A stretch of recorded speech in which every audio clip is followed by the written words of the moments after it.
హుజూరాబాద్ మండల్ సుల్తాన్పూర్ గ్రామంలో పండుగ కోరసం వస్తే రాత్రికి రాత్రి నిరుద్యోగుల పక్షాన నిలిచిండు జడ్పీటీసీ అని రాత్రికి రాత్రే పోలీసులు వచ్చి నిద్రలోనే ఉన్న సమయంలో వచ్చి ఈరోజు అక్రమంగా అరెస్ట్ చేసిండు.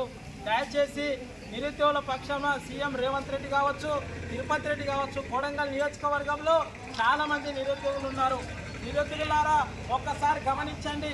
ఈరోజు ప్రజాపాలన అన్నారు, ప్రజాపాలన ఏంటండి? పోలీస్ స్టేషన్లో వచ్చి అరెస్ట్ చేయడమా, లేదంటే కార్యకర్తలను రెచ్చగొట్టడమా? నాకు నైట్కి నైట్ ఎటువంటి సంబంధం లేదు. నిరుద్యోగుల కోసం ధర్నాలో పాల్గొంటాడని ఒక అప్రూవగా ఉండి ఈరోజు ఇక్కడున్న స్థానిక ఎస్ఐ కావచ్చు, కానిస్టేబుల్ కావచ్చు రాత్రికి ఇంటికి వచ్చి 1 గంటలకు పోలీస్ స్టేషన్కి తీసుకురావడం జరిగింది.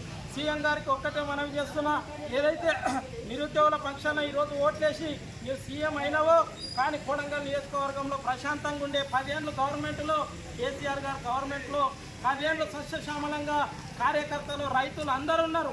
కానీ ఈరోజు మమ్మల్ని నిరుద్యోగులని అక్రమంగా అరెస్ట్ చేసి ఈరోజు పోలీస్ స్టేషన్కి తీసుకురావడం జరిగింది.